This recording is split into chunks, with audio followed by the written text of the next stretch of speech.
신종 코로나 바이러스 감염증에 있어서 지켜야 할 개인 위생 잘 지키고 계시죠? 확산 방지를 위해서 정부의 노력도 이어지고 있는 만큼 막연한 불안감으로 스트레스를 받기보다는 손 씻기, 마스크 쓰기에 대한 실천을 잘 해주시는 게 서로 협력하는 방법이라는 거 생각하시면 좋겠습니다. 이대 목동병원 호흡기 내과 천은미 교수 모셨습니다. 교수님 네, 안녕하세요. 안녕하세요. 신종 코로나 바이러스 감염증과 관련해서 개인이 할 수 있는 일은 아무래도 서로 조심하는 게 최선이라는 생각이 네, 드는데요. 개인 위생과 관련해서도 궁금해하는 부분들이 참 많습니다. 그래서 우선 개인 위생에 대한 말씀부터 듣겠습니다. 우선 손을 씻는 게 왜 그렇게 중요한지, 손 씻는 걸로 정말 예방이 가능한지를 궁금해하는 분들이 많으시거든요. 네네. 어떨까요? 우선 그 대부분 바이러스나 박테리아는 그 비누와 물로 최소한 20초 이상 깨끗이 씻으면 대부분 없어집니다. 네. 또한 이제 비누나 물이 없는 경우는 알코올이 70% 이상 함유된 손 세정제로 한 15초에서 20초 이상 꼼꼼히 씻을 경우에 한 90% 이상 사멸한다고 되어 있기 때문에 네. 비누와 물이 제일 좋기는 하지만 휴대용으로 손 세정제도 도움이 될 수 있습니다. 90% 이상 그래도 균이 사멸을 네, 하는군요. 맞습니다. 예. 그럼 손을 씻을 때 흐르는 물에 씻는 것으로는 바이러스 감염 위험을 막을 수 없는 건지를 궁금해 하십니다. 꼭 비누를 사용해야 되는 걸까요? 비누와 물이 가장 좋지만 예. 연구를 한 게 있습니다. 봤더니 물로 씻어도 90% 이상 제거가 돼요. 흐르는 물에. 네. 그런데 물을 그냥 이렇게 쓱 흐르면 안 되고 물도 꼼꼼하게 아, 그것도 한 20, 30초 이상 꼼꼼하게 비벼야지만 한 90% 이상 사멸이 되기 때문에 예. 그리고 물 휴지로도 충분히 한 90% 사멸이 돼요. 그러니까 비누나 물이 없는 경우라도 물만 있는 경우라도 안 네. 씻는 것보다는 훨씬 깨끗이 씻는 게 도움이 될 수 있습니다. 그래도 30초 정도 꼼꼼하게 네, 씻으셔야 꼼꼼히 되는군요. 손톱이나 이 아래쪽에 깨끗이 예. 씻으셔야죠. 네. 손등, 손바닥, 손가락 사이, 손톱 아래까지 꼼꼼하게 씻어야 한다고 하잖아요. 네네. 이렇게 비누가 손에 닿아서 씻는 것만으로는 부족한가 봐요. 구석구석 씻어야 되는 건가 네, 봐요. 왜냐하면 이 기전이 손에 있는 지방층을 지방층. 비누가 같이 없애면서 거기는 바이러스가 떨어져 나가는 거기 때문에 예. 물이나 비누를 묻힌다고 해서 없어지는 게 아닙니다. 그거를 잘 비벼줘서 지방층을 제거를 해줘야지만 그 속에 있는 바이러스 같이 제거가 되기 때문에 네. 꼼꼼히 씻는 것이 굉장히 중요한 포인트가 되겠습니다. 그러니까 손가락 사이나 손톱 아래까지 이렇게 네, 다 닦으셔야 그럼요. 되는 거네요. 네, 손톱 아래쪽에는 굉장히 균들이 아. 많거든요. 네, 그렇군요. 손 세정제는 어떨까요? 이게 30초 이상의 비누 세척 효과를 기대할 수 있는 건가요? 그러니까 비누가 사실 좋긴 한데 네, 손 세정제, 손 소독제가 어느 정도 효과를 볼 수 있는 건지 궁금합니다. 네, 비누와 물로 하면 한 95% 이상, 손 세정제도 보통 한 1, 2% 정도 떨어지지만 거의 유사한 효과를 냅니다. 하지만 중요한 것은 그냥 묻혀서 살짝 비비는 것이 아니라 이것도 거의 20초 내지 30초 아. 이상을 꼼꼼하게 비벼야지만 바이러스가 사멸을 합니다.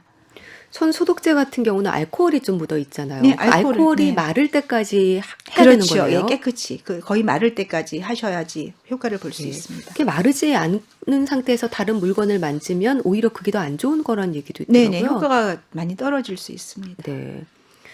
이번 그 신종 코로나 바이러스 감염증을 계기로 해서 돌아보니까요. 손으로 만져지는 부분들이 참 많던데 네, 무의식적으로 그렇습니다. 우리가 눈을 비비기도 하고 얼굴을 긁고 만지고 하루에도 수십 번 손이 오가는데 그런 데서 있을 수 있는 위험도 크다는 그런 얘기겠죠. 맞습니다. 이번 코로나 바이러스는 비말 감염으로 가장 감염이 많이 됩니다. 네. 그러다 보니까 감염자가 기침이나 재채기를 한 경우에는 공기 중에도 약간 떠 있는 경우도 있지만 대부분은 그런 재채기 기침을 한 손을 다른 물체, 식탁이라든지 손잡이, 엘리베이터 버튼, 휴대폰 이런 걸 만지면서 2차적으로 다른 분들이 그 감염된 손이 거쳐간 것을 만지고 그 본인의 손을 가지고 코나 눈, 네. 입 점막을 만지면서 호흡기로 감염이 됩니다. 예.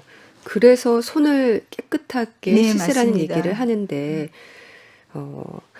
혹시라도 감염자의 침방울이 튀지 않도록 안경을 쓰는 것도 좋은 방법이라고 하는데요. 네. 눈으로 감염될 위험도 있습니까? 네, 직접적으로 만일에 가까운 거리에 있다가 기침 재채기로 아주 우연하게 예. 눈으로 점막에 들어가면 감염이 될 수가 침방울이. 있지만, 네, 그 확률보다는 감염자의 손에 묻어있던 어떤 물체를 예. 2차적으로 만지고 그 손을 씻지 않고 눈을 만질 때 점막으로 감염될 확률이 훨씬 높을 것 같습니다. 네. 옷보다는 매끈한 책상 위와 같은 곳이 바이러스 감염의 위험이 높고 오래 간다. 이런 얘기도 있습니다. 네, 맞습니다. 연구를 한 논문이 있는데요, 네. 이것도. 그러니까 옷이나 티슈 같은 데는 구멍이 있어요. 아. 예. 그래서 그 옷이나 티슈 같은데 우리가 왜 소매로 이렇게 가리고 기침을 하면 예. 여기서 몇 시간 정도만 생존을 한다고 되어 있습니다. 그러다 보니까 왜 그런지 봤더니 옷이나 티슈 같이 구멍이 있는 데서는 바이러스가 오래 생존을 못 하는데 네. 구멍이 없는 이런 식탁, 목재, 이런 플라스틱, 아, 금속, 유리 같은 데서는 평균 4일에서 5일, 평균 4일에서 예, 5일이요. 어떤 플라스틱에서는 9일을 생존했다는 9일까지. 보고도 있습니다. 그러니까 아주 적절한 온도와 환경이 습도가 유지가 되면 예. 최장 9일까지도 생존을 할 수 있기 때문에 그런 이런 식탁이나 손잡이 이런 PVC 그 물질 같은 거는 자주 알코올이나 그런 걸로 소독을 해주는 것이 필요할 것 같습니다. 그렇군요. 옷 같은 경우는 바로 옷장에 걸어두는 건 좀 삼가는 게 좋지 않을까 싶어요. 그 창문을 열고 털어서 베란다에 좀 놓는 것도 좋은 네네. 방법일까요? 이 바이러스는 열에 굉장히 약하기 때문에 열에 약하군요. 예, 햇볕에 노출을 하는 것이 아무래도 뭐 옷에 바이러스가 묻어 있다면은 네. 예, 좀 효과가 있을 것 같습니다. 그렇군요. 햇볕에 소독을 또 네, 하는 거군요. 맞습니다. 마스크를 사용하는 것에 있어서도 여러 가지 얘기들이 전해집니다. 마스크를 지속적으로 쓰라고 하는데 밖에서 마스크를 쓰다가도 실내에 들어오면 벗게 되거든요. 네. 이렇게 다중시설의 경우에는 실내에서도 써야 하는 걸까요? 사람이 많이 모이는 곳 같은 네, 경우요? 그렇습니다. 이제 개방된 공간에서는 공중에 바이러스가 떠 있어도 금방 사멸하죠. 네. 그런데 이렇게 영화관이나 회의실, 이렇게 학원 같이 사람이 많이 모이는 다중시설에서는 밀폐된 공간이다 보니까 감염자가 기침 재채기를 하게 되면 네. 이것이 직접 튀기도 하지만 공기 중에 아주 가벼운 에어로졸이라는 형태로 잠깐 떠 있을 수가 있어요. 아. 그러다 보면 우리가 숨을 들이쉬니까 기도로 흡입이 될 수가 있겠죠. 그럼 예. 2차 감염이 될 수 있기 때문에 이런 장시간 밀폐된 다중시설이 있는 경우에는 우리가 조금 불편하겠지만 KF80 이상의 보건용 마스크를 사용해 주는 것이 필요할 것 같습니다. 그렇군요. 그러니까 사람들이 많이 모이는 곳 같은 경우는 특히 실내라고 해도 답답해도 마스크를 쓰고 네, 계셔야 좀 되는 그렇게 거군요. 하시는 게 지금 시기에는 필요하겠습니다. 네. 버스나 지하철에서는 대부분 마스크를 쓰고 있는데요. 사무실이라든지 실내에서도 사용하기가 이제 불편이 좀 큽니다. 네, 네. 특히 면으로 된 마스크 같은 경우는 어떨까요? 세탁해서 쓰시면 괜찮다는 얘기도 있는데요. 마스크를 전혀 안 쓰는 것보다는 세탁을 하시게 되면 이렇게 침이 튀는 거는 예방을 할 수가 있지만 네. 우리가 그 호흡기로 감염이 되는 그 에어로졸 형태의 감염은 막을 수가 없습니다. 에어로졸이요? 네, 그래서 이렇게 밀폐된 공간에 계실 때는 면 마스크보다는 일회용 보건용 마스크를 추천해 드립니다. 네. 그래도 마스크가 없다라고 하면은 면이라도 써야 네, 되는 쓰는 거죠? 게 낫죠. 네. 세탁을 해서 자꾸 쓰는 건 어떨까요? 그러니까 세탁을 해서 쓰게 되면 말씀드렸듯이 작은 비말, 아주 아. 작은 그런 에어로졸 형태는 막을 수가 없습니다. 네. 어떤 분들은 삶아서 쓰면 된다고 얘기를 하시더라고요. 네, 삶아서 쓰는 것도 물론 안 쓰는 것보다 분명히 도움이 될 것 같습니다. 예. 근데 마스크도 손으로 자꾸 만지는 거는 위험하겠죠? 손에 있는 균이 마스크에 묻게 되겠죠. 예. 그리고 손에 어떤 균이 묻어 있는지 모르기 때문에 네, 안 하는 것이 좋습니다. 근데 마스크를 하루 종일 쓰고 있다 보면 좀 축축해질 수 있지 네네. 않습니까? 젖은 상태의 마스크는 괜찮을까요? 아니요, 젖어 있으면 그 안에서 박테리아나 감염이 될 수가 있습니다. 네. 그리고 당연히 그 안에 있는 부직포의 효과가 떨어지기 때문에 네. 축축해졌다든지 하루에 7시간, 8시간 이상 쓰는 것은 추천드리지 않고 있습니다. 네. 근데 마스크를 벗었다 썼다는 분들이 많으신데요. 일회용이라고 해도 그걸 자꾸 바꿔주는 것도 쉬운 일이 아니거든요. 네네. 그걸 청결하게 관리하는 게 중요하겠죠. 우선은 쓸 때는 새 것을 쓸 때는 문제가 없는데 네. 이것을 벗을 때 보면 앞에다 손을 대고 이렇게 벗으시죠. 아. 그럼 손에 묻죠. 무의식적으로 예. 만지게 되니까 잘 그걸 기억하셨다가 귀에 걸린 고리를 빼면서 벗는 것이 가장 좋고요. 예. 그리고 이제 이걸 한 번 쓰고 버리기가 좀 아깝다. 그럴 때는 어디 비닐 같은 데 잘 넣어 놓으셨다가 다시 꺼낼 때는 아무래도 이 거리만 걸다 보면 코를 이렇게 밀착을 하셔야 되거든요. 네. 그럴 때는 뭐 장갑을 끼고 비닐 장갑을 끼고 밀착을 한다든지 아니면 손으로 부득이하게 했을 때는 착용 후에 손을 깨끗이 씻어주는 것이 필요하겠습니다. 마스크 같은 경우는 바깥쪽이 사실 감염 위험이 더 높잖아요. 그렇죠. 네. 그래서 입안이 아닌 바깥쪽으로 손을 대면 안 된다는 말을 하거든요. 네네. 그러니까 마스크 앞쪽은 어쨌든 손을 대면 안 네, 되겠네요. 맞습니다. 거기는 어떤 균이 묻어 있을 확률이 높죠. 네. 버릴 때는 어떨까요? 버릴 때도 조심할 부분들이 있지 않을까요? 버릴 때도 가능하면 끈으로 한 다음에 잘 이렇게 비닐봉지나 그런 데 싸서 버리는 게 좋겠죠. 네. 타인을 위해서도 그렇고. 귀 고리 부분을 만져야 네, 되겠군요. 그렇죠. 네. 그렇군요. 광동성에 다녀온 부부로 인해서 어머니가 감염되는 일이 발생을 했는데요. 노인이 먼저 확진이 된 건 어떻게 이해하면 될까요? 이제 2차 감염에 의해서 그 부부 아마 그 며느님한테 감염이 된 것 같은데요. 네. 하지만 연령이 높거나 어떤 당뇨나 비만, 흡연, 고혈압 같은 심혈관 질환이 있는 경우에는 네. 인체에 대해서 면역이 떨어집니다. 그러니까 바이러스가 수가 작더라도 증상이 빨리 발현이 될 수 있기 때문에 이 경우에도 연령이 높으신 그분이 더 빨리 증상이 발현이 된 것 같습니다. 네. 면역력하고 관계가 많습니까? 네, 맞습니다. 모든 바이러스나 박테리아 감염은 면역이 떨어지는 경우는 당연히 질병이 심각하게 오고 빨리 올 수 있습니다. 네. 아주 약한 증세 잔기침으로도 전염이 된다는 게 증명이 된 건데요. 이 가족 간 감염에 대한 대비도 해야 하지 않을까 싶습니다. 네, 지금 문제가 그 증상이 없는 무증상 감염이나 그다음에 아주 가벼운 몸살기나 근육통, 가벼운 기침 정도의 감기 유사 증상에 의해서 이게 전염이 되는 게 증명이 되고 있습니다. 네. 그러다 보니까 가족 간에도 가벼운 근육통 있네, 감기 같다 이런 경우에도 전염을 할 수가 있고 이분 같은 경우도 가벼운 기침이 며느님이 있으셨다가 전염이 된 경우로 보기 때문에 네. 가족 간의 감염이 의심이 될 수가 있기 때문에 본인이 내가 어떤 위험이 있는지 모르는 경우라도 만일에 가벼운 감기 증상이 있을 경우에는 집에 계실 때도 마스크 착용을 해주는 것이 필요하고요. 네. 최대한 증상이 좋아질 때까지는 가족 간에도 약간 격리를 해주는 것이 2차, 3차 감염을 예방할 수 있을 걸로 생각이 들고요. 네. 본인이 만일 위험 지역을 다녀왔거나 확진자와 같은 동선에 있었다. 네. 위험인자다 하면 반드시 선별진료소와 격리병상이 있는 쪽으로 병원에 먼저 문의를 하고 검사를 하고 나서 생활을 하는 것이 필요할 것 같습니다. 네. 이게 몸살 감기 정도의 그 증상하고 비슷한 거잖아요. 네, 또 완전히 실제로 진짜 감기입니다. 감기일 수도 있고 네, 독감일 수도 있고 맞습니다. 이게 신종 코로나 바이러스일 수도 있는데 이런 거 잘 확인을 해야겠어요. 일단은 경계를 해야 되겠어요. 네, 내가 그렇죠. 잔기침이 모르니까 나거나 우선은 하면. 조금 조심을 하는 것이 필요합니다. 열이 난다고 하면 어느 정도인가요? 미열도 해당이 되는 건가요? 예, 우리가 이제 독감은 특징이 고열이 확 나죠. 예. 정상에다가 서너 시간 만에 39도, 40도로 확 뜨고 굉장히 근육통이 심해서 움직일 수 없을 정도로 심한데 네. 이 코로나 바이러스는 감기 바이러스다 보니까 정말 감기 증상이죠. 약간 몸살이 있고 가벼운 기침, 열도 한 37도 5분 미열이 나고 근데 만일에 폐렴이 동반이 같이 되거나 네. 그런 경우는 38도, 39도까지 올라가지만 어린아이들이나 아주 건강한 성인들은 연구를 보면 36도 5분대 폐렴이 나와요. 그래서 사실은 열이 안 나도요? 굉장히 감별하기 어렵고 예. 그런 면에서 이번 그 코로나 바이러스가 이 전파력이 굉장히 강하고 지금도 지역사회 감염을 조금 걱정하는 것이 그런 면에서 걱정을 하고 있습니다. 그러니까 나는 열이 안 나니까 괜찮다라고 생각하면 안 되는 거군요. 네, 지금 검역을 하는 것도 발열만 체크하기 때문에 예. 어떤 부분에서는 좀 많은 부분이 놓치지 않나 그런 좀 걱정이 되고 있습니다. 그러면 잔기침이나 기침 부분을 좀 신경을 써야 되는 건가요? 아니요, 감기라고 꼭 기침이 나는 건 아니죠. 예. 발열과 기침이 가장 많은 증상이긴 하지만 연구가 또 하나 나왔는데요. 병원에서 감염이 된 거죠. 메르스처럼.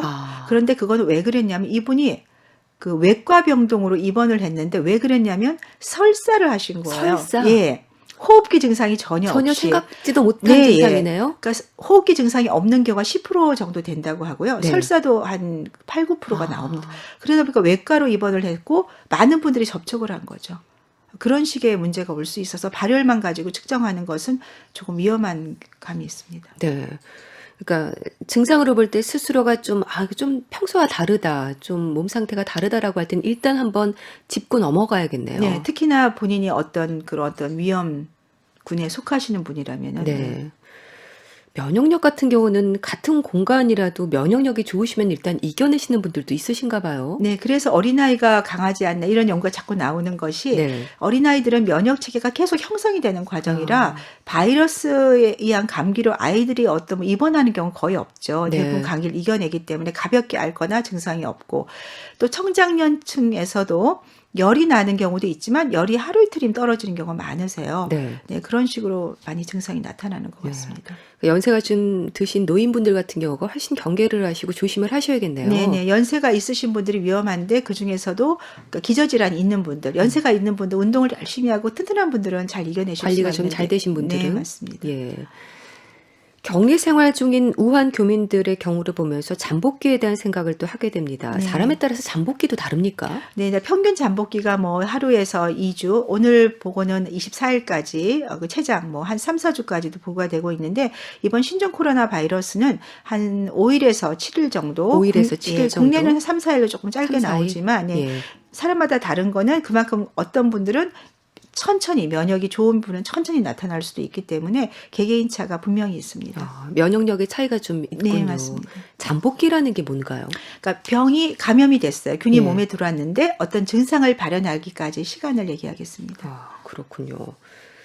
음성 판정이었다가 그럼 양성으로 판정이 되는 건 어떻게 이해하면 될까요, 교수님? 네, 그 부분을 많이 걱정을 하시는데요. 네.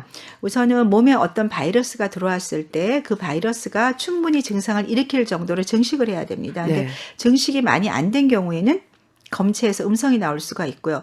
두 번째로는 검사를 할 때 검체를 적절한 방법으로 검체를 채취를 못하고 예. 이 코로 넣다 보니까 아프니까 살짝 하시는 경우도 있고, 예. 그러니까 숙련도 검사를 하시는 분의 숙련도에 따라서도 또 검체량이 달라지기 때문에 예. 두 가지에 의해서 좌우가 될 수 있습니다. 그렇군요. 그러니까 음성 판정이었다가 양성으로도 충분히 나올 수 있는 거군요. 네, 그렇습니다. 독감 검사가 처음에 음성이었는데 예. 아무래도 난 독감 같아. 검사를 다음 날 하면 대부분 양성이 나오는 거라 유사하다고 생각하면 되겠습니다. 이게 바이러스의 양하고도 관련이 있을까요? 네, 양이 많을 때는 그러니까 고열이 날 때는 독감도 보면 충분히 거의 양성이 나오는데 예. 약간 미열감이나 근육통이 있을 때 하면 대부분 음성이 많이 나오거든요. 그렇군요. 검사도 좀 철저히 해주셔야겠네요. 네, 예. 그래서 이번 신종 코로나 바이러스 같은 경우는 숙련된 검사자나 그런 어떤 진단 기술이 필요하다고 생각합니다. 무증상 감염에 대해서도 설명을 좀 해주세요. 그 증상으로 보기에도 미약한 경우도 있지 않습니까? 네, 무증상 감염이 이번 신종 코로나 바이러스의 조금 문제점이라고 생각하는데요. 예. 그러니까 감염자는 증상이 전혀 없어요. 본인이 열도 없고 기침도 없고 아무 증상이 없는데 본인은 균을 갖고 있기 때문에 본인도 모르게 타인을 감염을 시킬 수가 있습니다. 네. 그 중국의 그 가족 감염의 경우가 한번 예를 들어보겠습니다. 예. 6명의 가족이 있었는데요. 우한으로 여행을 갔다 왔는데 10살짜리 아이는 증상이 전혀 없는데 확진을 받았어요.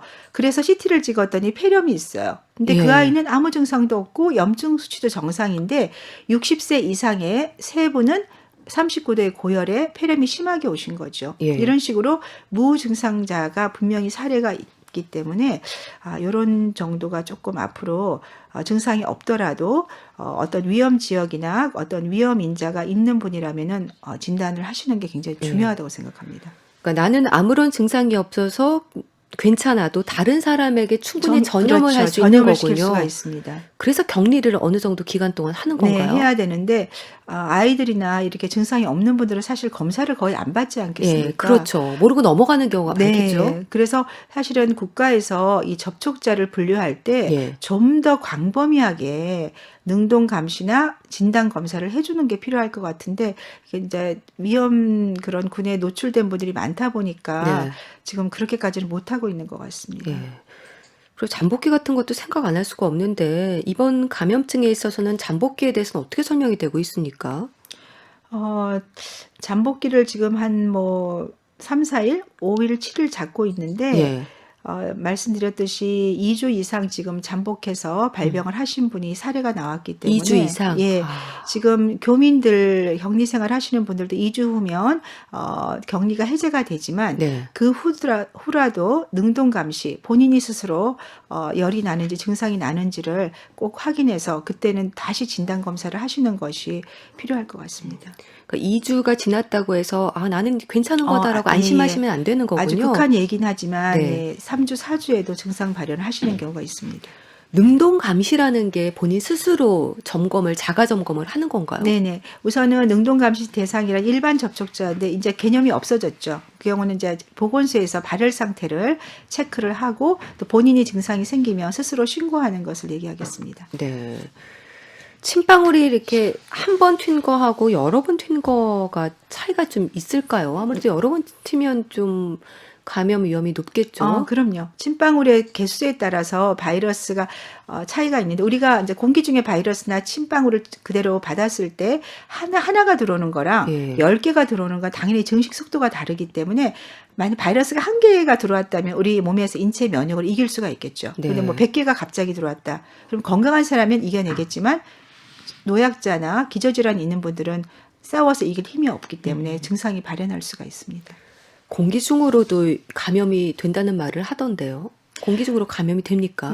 그게 공기 중 감염은 보통 결핵이나 홍역 같은 경우 공기에 떠다닙니다. 예. 바이러스가. 그래서 많은 분들이 동시에 감염이 되는데 이 바이러스, 신종 코로나 바이러스는 공기 중 감염이라기보다는 밀폐된 공간이 있을 때 밀폐된 공간. 이렇게 재채기나 기침을 할 때 탁 비말 감염이 되는데 네. 그 중에 일부분은 아주 작은 바이러스가 공기 중에 있어 이렇게 떠다닐 수가 있어요.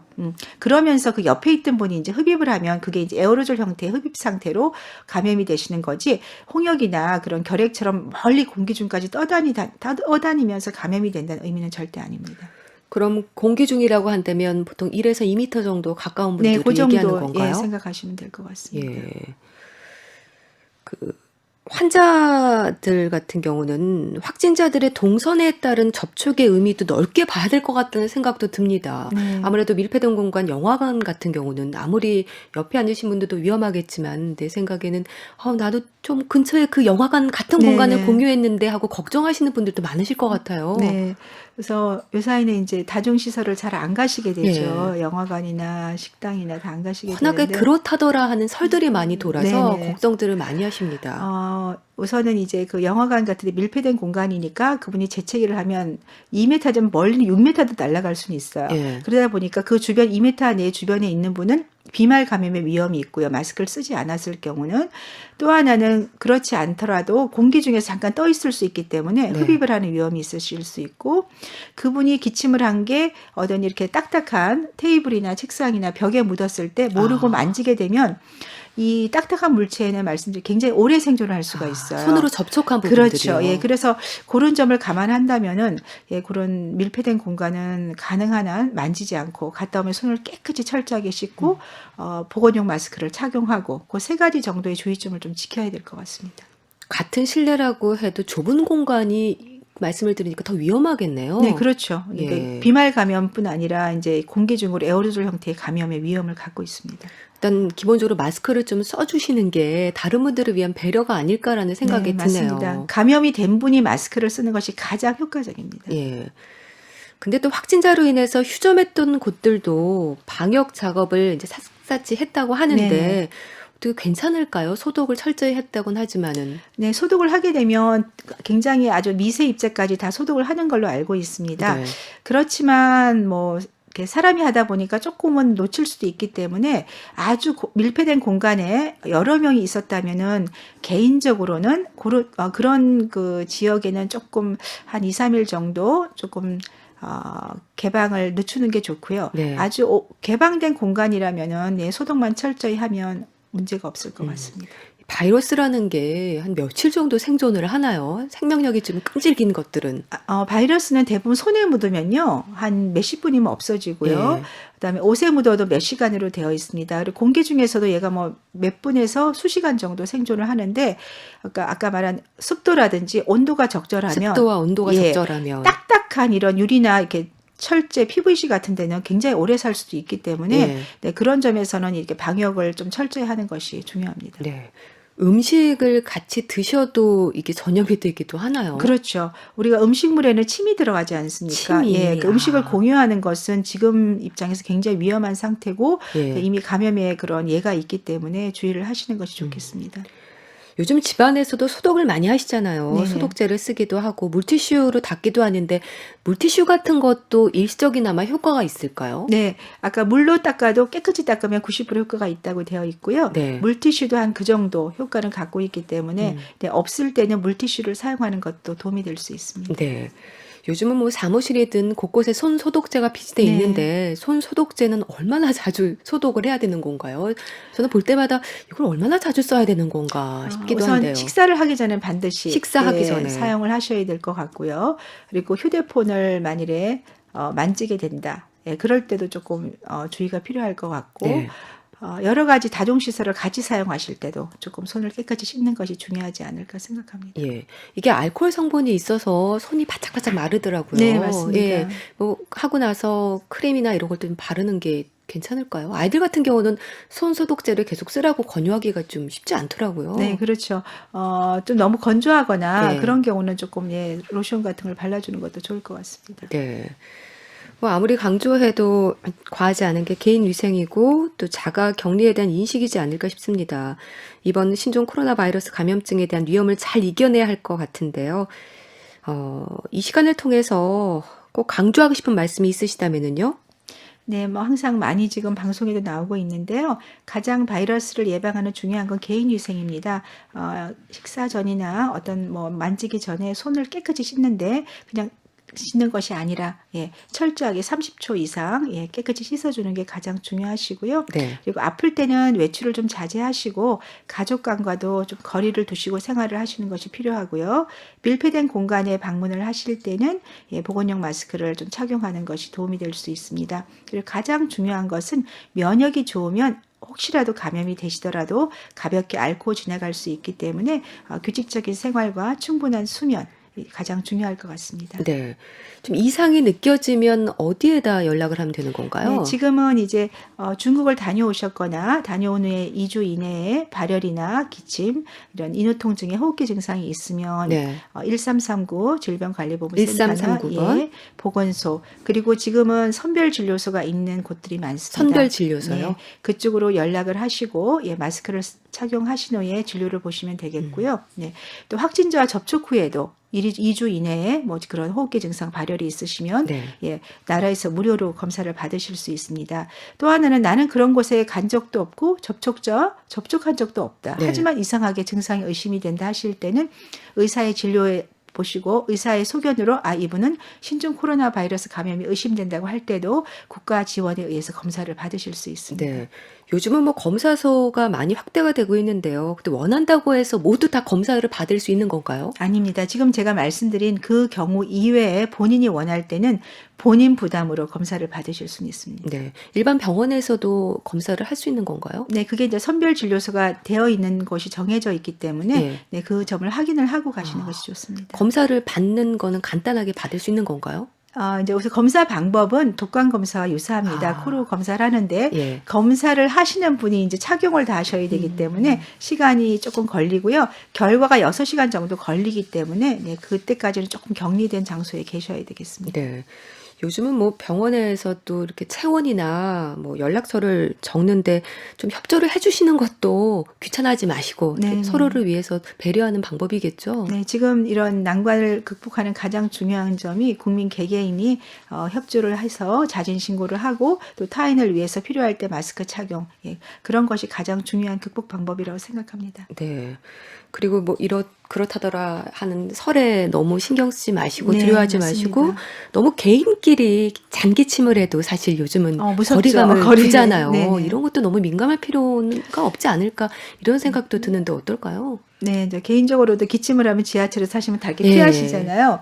네, 모든 분이 신종 코로나 바이러스는 아닙니다. 그래서 말씀드린 대로 본인이 기침을 하거나 호흡기 증상 있는 분이 마스크를 착용해 주시면 주변의 분들이 마스크를 안 쓰더라도 조금 마음이 편해질 수 있습니다. 그래서 본인이 증상 있는 분이 마스크 네. 착용하는 그런 습관, 그리고 마스크가 없다면 최소한 옷 소매나 티슈로 옷소매나 티슈. 예, 하는 그런 기침 예절이 굉장히 중요하고 이번 사태를 계기로 해서 우리 국민들이 모두 그런 기침 예절이 생활에 됐으면 좋겠습니다. 네, 알겠습니다.